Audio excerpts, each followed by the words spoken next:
Afternoon students. आज हम बात करेंगे बहुत इम्पॉर्टेंट क्लोरोप्लास्ट के बारे में। प्लांट फिजियोलॉजी में फोटोसिंथेसिस जो हम पढ़ते हैं उससे रिलेटेड मेन ऑर्गेनली है chloroplast. Chloroplast kitchen of cell, जहां पर फोटोसिंथेसिस की कंप्लीट प्रोसेस होती है, वो है क्लोरोप्लास्ट। सबसे फर्स्ट हम साइज की बात करते हैं। लेंथ इसकी 5 to 10 माइक्रोमीटर है। डिफरेंट शेप के क्लोरोप्लास्ट प्रेजेंट होते हैं अलग अलग प्लांट्स में। Oval shape, spherical shape, ribbon like shape, spiral shape, जैसा कि आपने स्पाइरो वगैरह के अंदर देखा है। क्लोरोप्लास्ट में membrane, double membrane bound organelle है क्लोरोप्लास्ट एंड माइटोकॉन्ड्रिया। एक आउटर मेम्ब्रेन है और एक इनर मेम्ब्रेन है। इसके अंदर जो अंदर फ्लूइड पार्ट है इसे हम कहते हैं स्ट्रोमा। इसे क्या कहते हैं हम? स्ट्रोमा।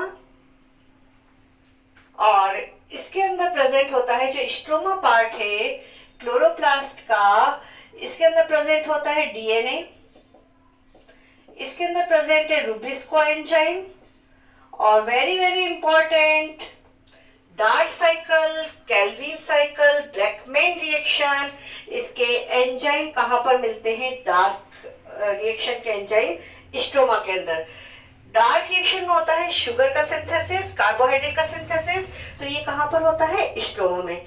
स्ट्रोमा में आप देख रहे हो एंजाइम प्रेजेंट है रुबिस्को, मोस्ट इंपॉर्टेंट एंजाइम, और सबसे ज्यादा जो अर्थ पर एंजाइम मिलता है वो एंजाइम होता है रुबिस्को।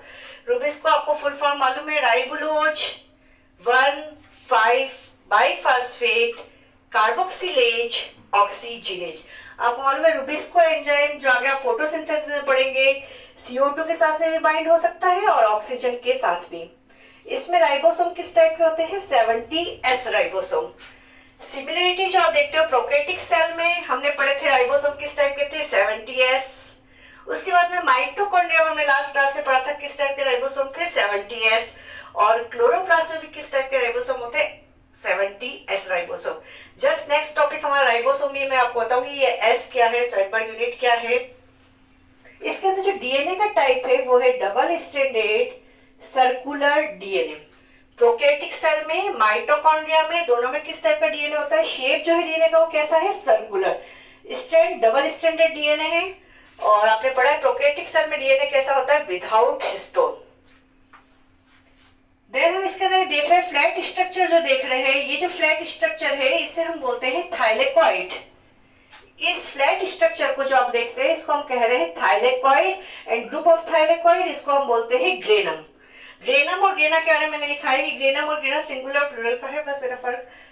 इसके बाद में इसके ऊपर लगे हुए दिखाई दे रहे जो रेड कलर से मैंने शो किया है वो है क्वांटासोम। क्वांटासोम आपको मालूम है discovered by park and begins.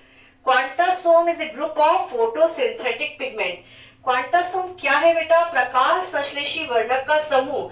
Different type के पिगमेंट्स जो होते हैं वो कहां पर है बेटा? यहाँ पर प्रेजेंट होते हैं, ग्रेना पर प्रेजेंट होते हैं।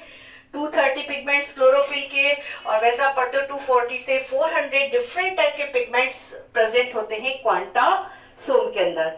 तो क्लोरोप्लास्ट में जो मेन दो चीजें हम पढ़ते हैं, एक हम बात करते हैं स्ट्रोमा की, और स्ट्रोमा में डार्क रिएक्शन जो आप फोटोसिंथेसिस में पढ़ेंगे तो डार्क रिएक्शन के एंजाइम कहां पर प्रेजेंट होते हैं? स्ट्रोमा में। Dark reaction, Calvin cycle, Blackman reaction. और एक पार्ट आप पढ़ते हो ग्रेना। ग्रेना और ग्रेनम थाइलेकॉइड मेम्ब्रेन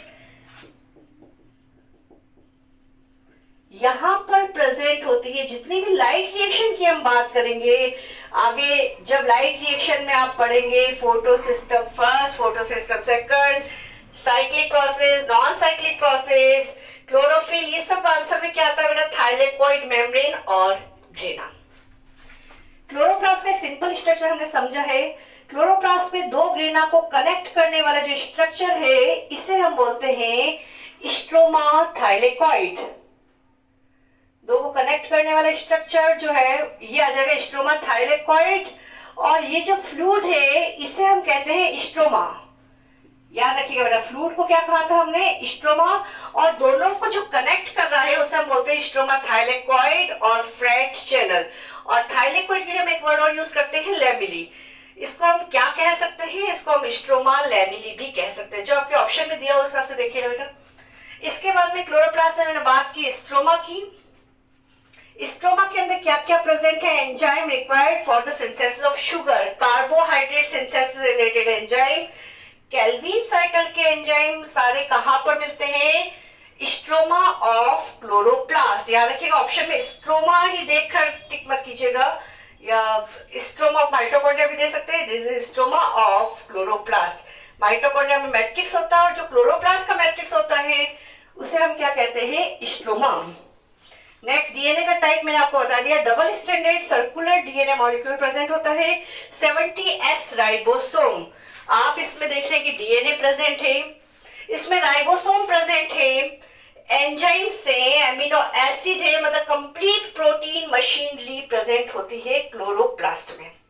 हमने माइटोकॉन्ड्रिया में भी देखा था कि इसी टाइप की प्रोटीन मशीन किसे प्रेजेंट थी? माइटोकॉन्ड्रिया में। So it is known as semi autonomous organelle. इसे हम अर्ध स्वायत्त कोशिकांग, सेमी ऑटोनॉमस ऑर्गेनल क्यों कहते हैं? क्योंकि इसमें कंप्लीट प्रोटीन मशीनरी होती है, डीएनए होता है, आरएनए होता है और राइबोसोम। इसके बाद क्लोरोप्लास्ट से मैंने आपको थाइलेकोइड के बारे में बताया, फिर से रिपीट कर रही हूँ। फ्लैटेंड मेम्ब्रेनस सैक जो है उसको क्या बोलते हैं? थाइलेकोइड। चपटी जो झिल्ली युक्त संरचना आपको दिखाई दे रही है, सैक लाइक स्ट्रक्चर, इसे हम कहते हैं थाइलेकोइड। और थाइलेकोइड एक दूसरे के ऊपर कॉइन जैसे अरेंज हो जाते हैं, एक दूसरे के ऊपर स्टॉक की फॉर्म में अरेंज होते हैं, और इसे हम कहते हैं ग्रेना। सिंगुलर में हम ग्रेनम। कनेक्टिंग लिंक जो है ग्रेनम को कनेक्ट करने वाला, इसको हम बोलते हैं स्ट्रोमा थाइलेकोइड और स्ट्रोमा लैमेली और फ्रेट चैनल। थाइलेकोइड में जो स्पेस आप देखते हो, इस तरह का जो स्पेस आपको दिखाई दे रहा है थाइलेकोइड में, ये स्पेस होता है ल्यूमन। ल्यूमन ऑफ थाइलेकोइड आगे हम जो पढ़ेंगे पीएस सेकंड में, नॉन साइक्लिक रिएक्शन में, फोटोलिसिस ऑफ वाटर। तो फोटोलिसिस ऑफ वाटर एक्चुअली किस साइड पर होता है? इनर साइड पर थाइलेकोइड पर। इनर साइड में जो स्पेस है इसको हम क्या कहते हैं? ल्यूमन। इसके बाद में आ जाता है क्लोरोप्लास्ट के फंक्शन की बात करते हैं, तो मेनली ये फोटोसिंथेसिस से रिलेटेड है। पूरी अर्थ पर जो ग्रीनरी है उससे रिलेटेड ऑर्गेनली कौन सी है? क्लोरोप्लास्ट। साइटोप्लाज्मिक इनहेरिटेंस, जिसके बारे में हम जेनेटिक्स से पढ़ेंगे। साइटोप्लाज्मिक इनहेरिटेंस में 2 ऑर्गेनली बहुत इंपॉर्टेंट है, और वो है mitochondria and chloroplast. Cytogene, plasmagene जो आगे आप पढ़ोगे, सभी को साइटोप्लाज्मिक इनहेरिटेंस से पढ़ोगे। और इसके अलावा हम जो main kitchen of cell food synthesis कर रहा है, कंप्लीट फोटोसिंथेसिस की प्रोसेस हो रही है, और सभी टाइप का फॉर्मेशन होता है क्लोरोप्लास्ट का प्रोप्लास्टिड से। नेक्स्ट ऑर्गेनली जो हम पढ़ रहे हैं वो है राइबोसोम। राइबोसोम को कहते हैं इंजन ऑफ सेल, क्योंकि कंप्लीट प्रोटीन सिंथेसिस जो होता है वो कहाँ पर होता है? राइबोसोम में। Protein factory of cell. अभी तक हम लोगों ने पढ़ा था माइटोकॉन्ड्रिया, जिसे हम कह रहे थे power house of the cell. Chloroplast को कह रहे थे kitchen of the cell. Golgi body को लाइसोसोम को सुसाइडल बैग, और सिक्रेशन से रिलेटेड मेन ऑर्गेनली थी गोल्जी बॉडी। राइबोसोम को हम कह रहे हैं प्रोटीन फैक्ट्री ऑफ सेल। इसको ऑब्जर्व किया था पैलेडे ने इलेक्ट्रॉन माइक्रोस्कोप की हेल्प से। स्मॉलेस्ट ऑर्गेनली है, इलेक्ट्रॉन माइक्रोस्कोप से इसकी स्टडी की जाती है, और इसीलिए हम इसको कहते हैं पैलेडे पार्टिकल। स्मॉलेस्ट सेल ऑर्गेनली है, इसीलिए इसको बोलते हैं। इसका साइज जो होता है वो होता है 150 × 250 एंगस्ट्रॉम। मैंने आपको पहले वाले वीडियो में बताया था कि 3 ऑर्गेनली ऐसी है, 3 कोशिकांग ऐसे हैं जिसमें कोई मेम्ब्रेन नहीं होती, विदाउट मेम्ब्रेन होती है। और राइबोसोम, एक कोडिंग बताई थी राकेश, रा से राइबोसोम, के से केंद्रिका यानी कि न्यूक्लियोलस, और श से सेंट्रियोल, ये विदाउट मेम्ब्रेन है। सिंगल मेम्ब्रेन बाउंड ऑर्गेनली में हमने पढ़ा GERL, मतलब Golgi body, endoplasmic reticulum, lysosome और माइक्रो बॉडीज। और डबल मेम्ब्रेन बाउंड ऑर्गेनली आप पढ़ चुके हो माइटोकॉन्ड्रिया एंड क्लोरोप्लास्ट। हम बात करते हैं types of ribosome. Prokaryotic cell के राइबोसोम होते हैं 70S टाइप के। प्रोकैरियोटिक सेल के ribosome 70S ribosome found in prokaryotic cell, mitochondria and plastid, all of this. मतलब ऑप्शन में आपको ऑल ऑफ दिस दिया है, तो 70S राइबोसोम प्रोकैरियोटिक सेल में भी मिलते हैं, माइटोकॉन्ड्रिया में भी मिलते हैं, और क्लोरोप्लास्ट में भी मिलते हैं। 70S यहाँ पर हम बोलते हैं स्वेटबर्ग यूनिट को, सेडिमेंटेशन कोफिशिएंट को, जो मेजर करता है डेंसिटी को राइबोसोम की।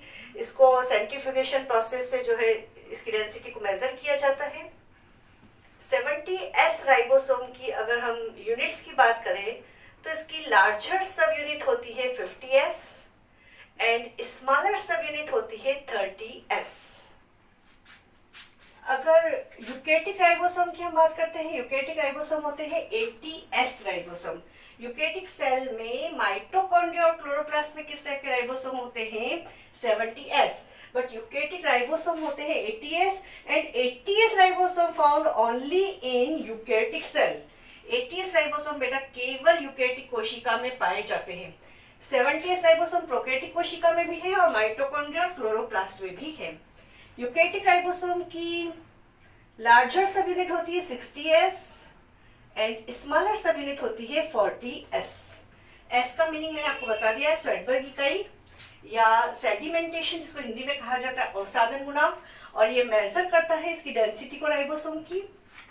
नेक्स्ट हम बात करते हैं राइबोसोम की जो दो सब यूनिट मैंने आपको बताई है 50S और 30S में। 70S राइबोसोम की लार्जर जो है वो है 50S और स्मॉलर जो है वो है 30S। इन दोनों यूनिट को बाइंड करने का काम करता है मैग्नीशियम आयन। मतलब राइबोसोम की बाइंडिंग के लिए विच ion is essential for binding of ribosome. Ribosome की दोनों इकाइयों को जोड़ने के लिए, दोनों सब यूनिट को जोड़ने के लिए किसकी आवश्यकता होती है? मैग्नीशियम की। अगर इस मैग्नीशियम की कंसंट्रेशन ज्यादा हो जाती है तो डाइमर का फॉर्मेशन हो जाता है, और अगर कम हो जाएगा तो दोनों सब यूनिट अलग हो जाएगी। तो आपको याद रखना है अच्छी तरह से कौन सा आयन बाइंड करता है राइबोसोम की दोनों यूनिट को, तो वो आयन है मैग्नीशियम। Very important. राइबोसोम बने हुए किसके होते हैं? Ribosome composed of ribo nucleoprotein. Ribo nucleoprotein का मतलब है कि किस किस के बने हुए हैं? एक तो ये बने हुए आरएनए के, means ribose nucleic acid, plus इसके अंदर होता है प्रोटीन, इसलिए हम इसको बोलते हैं राइबो न्यूक्लियोप्रोटीन के बने हुए होते हैं आरएनए। आरएनए का फंक्शन क्या है? ये सिंथेसिस कर रहा है प्रोटीन का, इसीलिए हम इसको बोल रहे हैं प्रोटीन फैक्ट्री ऑफ सेल। और खुद राइबोसोम का सिंथेसिस कहाँ पर होता है? राइबोसोम का सिंथेसिस होता है न्यूक्लियोलस में। ये कौन से आरएनए के बने हुए हैं? Ribosomal RNA. और ये आरएनए कहाँ पर बनता है? न्यूक्लियोलस में, केंद्रिका के अंदर इसका सिंथेसिस होता है और वही इसका फंक्शन है। न्यूक्लियोलस को हम बोलते हैं फैक्ट्री ऑफ राइबोसोम। हम लोकेशन देखते हैं राइबोसोम की प्रोकैरियोटिक सेल में और यूकैरियोटिक सेल में। सिर्फ एक ही ऑर्गेनल ऐसी है जो प्रोकैरियोटिक सेल में भी मिलती है और यूकैरियोटिक सेल में भी मिलती है। हम इसकी लोकेशन की बात करते हैं तो प्रोकैरियोटिक सेल में कहाँ पर अटैच होती है? प्लाज्मा मेम्ब्रेन पर, प्लाज्मा लेमा पर, और साथ में साइटोप्लाज्म में फ्री होती है। और किस टाइप के राइबोसोम होते हैं ये? 70S।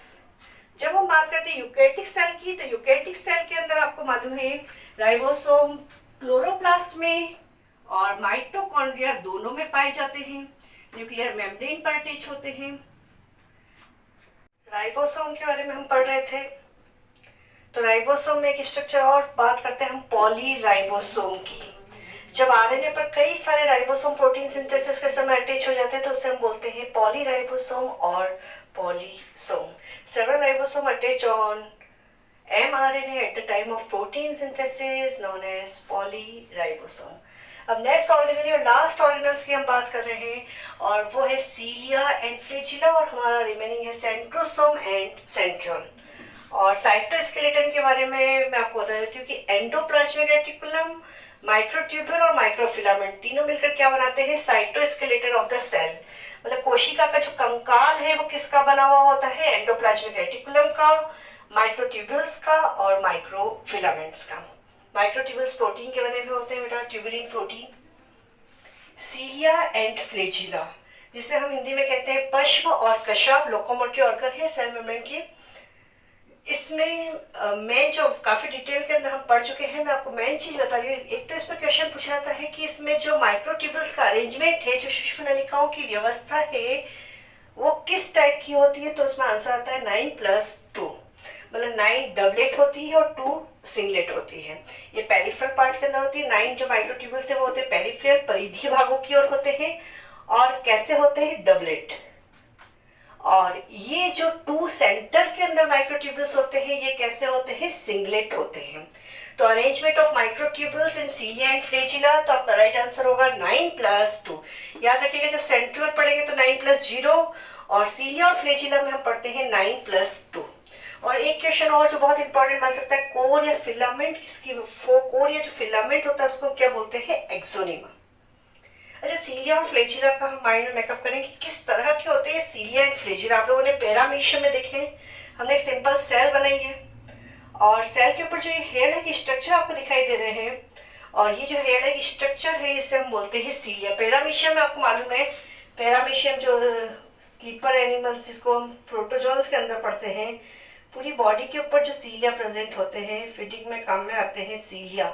तो वैसे सीलिया और फ्लैजिला में आपको डिफरेंस दिख रहा है। सीलिया कितने दिखाई दे रहे हैं? बहुत सारे सीलिया दिखाई दे रहे हैं। नंबर के अंदर सीलिया ज्यादा होते हैं, फ्लैजिला 1 और फ्यू। सीलिया छोटे होते हैं, स्मॉल स्ट्रक्चर है, और जैसे नाव चलती बोट बेटा, उसमें चप्पू जो चलता है कोऑर्डिनेट मैनर के अंदर ये वर्क करते हैं। आप देखते हो बोट कंपटीशन कभी होता है, नाव की प्रतियोगिता होती है, उसमें एक साथ में सभी चप्पू चलाते हैं। तो इस तरह का कोऑर्डिनेशन होता है सीलिया के अंदर।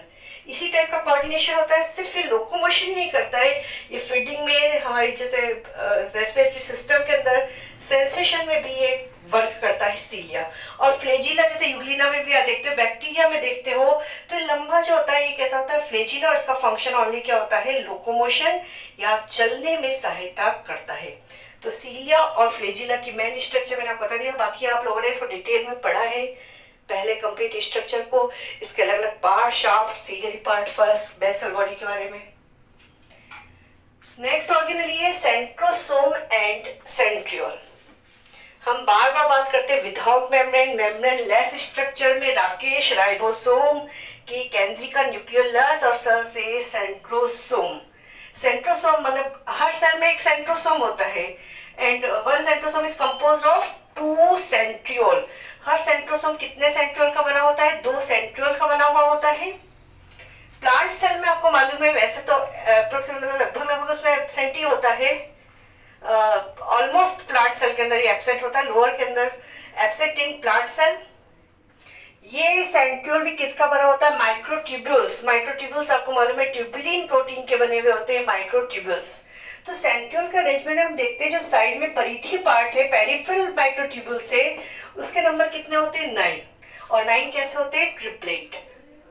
सेंट्रल जो पार्ट होता है प्रोटीनियस पार्ट, जिसको हम बोलते हैं सेंट्रल हब कहते हैं, ये दोनों आपस में कनेक्टेड होते हैं रेडियल स्पोक। किससे कनेक्टेड होते हैं? Radial spoke. और मेन क्वेश्चन जो आपका पूछा जा सकता है, arrangement of microtubule in centriole 9+0। Peripheral में कितने हैं? 9, और 9 कैसे है? ट्रिपलेट। 9 कैसे होते हैं? इसके अंदर ट्रिपलेट होते हैं। अच्छा, सेंट्रियोल, एक सेंट्रोसोम 2 सेंट्रियोल का बना हुआ है, जो न्यूक्लियस से 90 डिग्री के एंगल पर अरेंज होते हैं, इसलिए इसको हम बोलते हैं डिप्लोसोम। सेंट्रियोल का बहुत इंपॉर्टेंट रोल होता है सेल डिवीजन में। सेल सेंटर को, डिवीजन के टाइम में सेंटर को भी कौन डिसाइड करता है? Centriole. Important role in cell division, इसीलिए also termed as cell centres. Function में बताया formation of basal body. Cilia और फ्लैजिला के 3 पार्ट्स आपको नहीं बताया, जो बेसल बॉडी थी इसका फॉर्मेशन भी कौन करता है? Centriole. Helping formation of spindle fibre, ये आप पढ़ोगे सेल डिवीजन में। स्पिंडल फाइबर जो प्रोटीन के बने हुए हैं, ट्यूबुलिन प्रोटीन के बने हुए हैं, और क्वेश्चन पूछा गया था स्पिंडल फाइबर जब सेल डिवीजन के समय कहाँ अटैच होते हैं? सेंट्रोमियर पर, जिसको हम क्रोमोसोम में पढ़ेंगे। तो स्पिंडल फाइबर के फॉर्मेशन में कौन हेल्प करता है? सेंट्रियोल। ये आज बेटा आपकी ऑर्गेनल्स कंप्लीट हो गई है। हम कल बहुत इंपॉर्टेंट टॉपिक स्टार्ट करेंगे, न्यूक्लियस।